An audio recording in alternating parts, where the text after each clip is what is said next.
Hello, this is I Do Damage and welcome back to the channel. In this Torchlight Frontiers video, I'm excited to bring you the class overview video that I've been talking about for a while. I'm finally doing it, guys. We're going to talk about each class's strength and weaknesses. We're going to talk about how the class plays, as well as I'll share some of my thoughts on each of the classes. But first, I want to say thank you. Thank you to all the subscribers, Twitch followers, Twitch subscribers. Thank you, everyone. I can't thank you enough. If you didn't know, I do stream on Twitch pretty much every night. And also, if you were not aware, I am a Green Man Gaming official ambassador, as well as a Humble Bundle partner. If you're looking for an amazing game to add to your library, use the affiliate links down below and support the channel while you're at it. Thanks again, guys. Now, on to Torchlight Frontiers. I'm happy to announce that I'm going to be working on a Torchlight Frontiers video series. This class overview video that you're checking out right now is just the first in the series. I have a pet video planned, maybe a pet guide, pet build type of video, a class leveling guide for each class, an endgame guide, an endgame builds, and hopefully even more as time goes on. But if you didn't know, the schedule for the channel is every Monday I try to do a news video, if there's enough news to actually support a video. And if not, I may sneak in one of these Torchlight Frontiers videos on a Monday. We'll have to see. And then every Friday I come out with another gaming video about a game that I can't stop thinking about, that I want to talk about, whatever it is, okay? So, we've got all that out of the way. The very first class that I want to talk about in Torchlight Frontiers is the Forged. And if you haven't been following the game, you probably don't know. If you have been following, you probably already know kind of some of this stuff. But the first one we're going to talk about is the Forged. This is your warrior type. He does have a melee build skill tree as well as a ranged skill tree. You can even do like kind of a hybrid mix, and you'll want to if you want to get the full potential out of this character. I would say at higher levels, ranged is going to be a little bit better since you can dodge attacks easier. He also supports melee two-handed weapons, or you could go main hand, offhand. If you wanted to, like a shield for more of a tanky build. And the cannon like pops out of his forge, like his chest area. It's this cannon that pops out and just mows people down. And the build I'm using for my forged actually is pretty much a pure cannon crit build, and it chunks down mobs. It's super fun. The biggest thing with the Forged is how much burst damage this thing can put out, but it comes later on. And this is probably the biggest weakness of the Forge is early levels and leveling up can be really slow, and also it can feel clunky. Even later, even in the late game, it can feel clunky since the damage is more of a burst style instead of a sustain. The Forged uses a resource called Heat. Each skill that you use builds up heat, and then there are two spenders you can use to disperse this heat, and one of them is a melee variant where you suck in these mobs and then you do a big fiery explosion and chunk them down type of deal, and it also does a stun, which is nice. And then there's also a ranged variant that shoots out coal and sets the ground on fire. These are your two heat spenders. And each of these does more damage based on the more heat that you have saved up. I will say, in all honesty, the Forge is probably my least favorite class to play. And early on, it's pretty bad. I'm not gonna sugarcoat it. But if you push through, it does get better later on once you have more skills unlocked. The Poison Dart skill is pretty cool, and it can synergize with the Bane Relic, which is your pet relic that whenever you hit or kill a poisoned enemy, it has a chance to summon a pet. So the Poison Dart can really cater to that build if you wanted to, but we'll get more into the pet builds in another video. The heat mechanic also can be really fun. It can be rewarding to save up that heat and finally vortex them all in and just explode them up. But at times it does feel like, for instance, you're using the coal launcher just to dump your heat so that you can keep spamming your other abilities to keep the damage out. Again, it's kind of different, and this is entirely my opinion when it comes to all of that. But if you're looking for a warrior archetype, definitely check out the Forged. Now, on to the Dusk Mage. This is obviously your mage type caster, right? The really cool thing about the Dusk Mage is it does have a dedicated pet summoning skill. It does come later on down the road, and also the Dusk Mage focuses on dark and light spells, which gets really interesting, and I'll talk about that here a little bit more in a minute. But the Dusk Mage, another strength that it has is it's more mobile than the Forged and Realmaster. It has a run ability. If you've played Diablo 3 Witch Doctor, you can recall Spirit Run, where you can run through mobs to get out of bad situations. The Dusk Mage has a skill very similar. But the number one strength with the Dusk Mage is it is by far the most overpowered class early on in the leveling stages. Its dark magic skill, Entropy, is this big orb, and it shoots out dark shrapnel, and it just destroys and mows down mobs in the early levels. It is insane. If you want to feel really strong, make a Dusk Mage.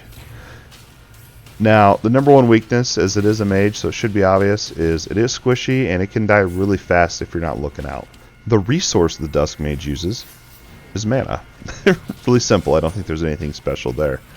But where the Dusk Mage really gets interesting is with its dark and light bars. So the way it works is when one of the bars fills up and you cast a spell of that type, you get a buff. So when the light bar is full and then you cast a light spell, you'll get a buff that regenerates your mana. And then when your dark bar fills up and you use a dark skill, you get a damage buff. So then when both of these buffs are up, you can use the strongest skill to just keep spamming out that damage and keep that damage output for the buff duration. And then when the buffs are down, just rinse and repeat. It's a really cool mechanic, and I like to see it. It's really involved, and you really have to think when you're playing the Dusk Mage if you want to get maximum output. Overall, I have to say the Dusk Mage is probably the most overpowered, which is probably why I don't have as much time in the Dusk Mage. I tend to prefer the more underpowered classes and try to make them strong. That's just kind of my thing that I enjoy doing in ARPGs. But, you know, I'm going to end up doing a build for every single class, but as of right now, Dusk Mage is my lowest level, sitting at level 30. So, if you want to feel strong, make a Dusk Mage. Like I said, they're the most OP. They're the most OP early on. And later, it stays about the same, honestly. It's kind of like a plateau effect, I would have to say. Where it's just strong early on and just stays that way, especially once you get the ability to summon pets. I think the Dusk Mage would be your best bet if you're wanting a pure, natural pet build. Also, the Dusk Mage has a nice support AoE buff that it's a ground decal that you can stand in, and it buffs not only your damage, but your party members' damage as well, if they're standing on the buff decal. And the more players standing on this buff, the more damage you get as well. So it's really cool when it comes to deep play. Overall, the Dusk Mage by far is the strongest class, in my opinion. And as always, I like to save the best for last, and that's why we're going to talk about the Railmaster. This class is by far my all-time favorite class. Choo choo, am I right? No, just kidding. But in all seriousness, I do love the Railmaster. A lot of people like to think of the Railmaster as a pet build. However, I like to think of the Railmaster as more of a support build.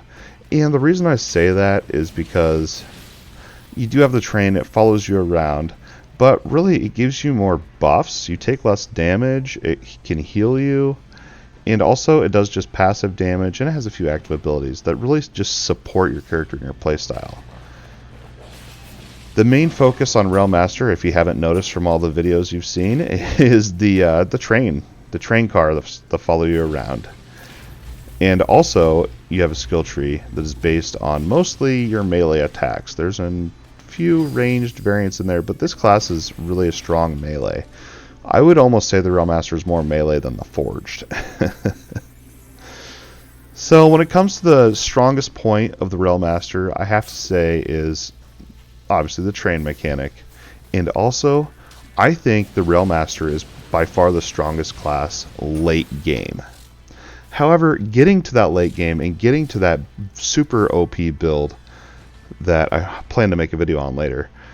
It can take a while. The leveling can be really slow on the Railmaster. It can feel really just slow in general. And trust me, if you can push through and get to where you unlock Fracking Strike, you will be okay. That's where it really starts to shine.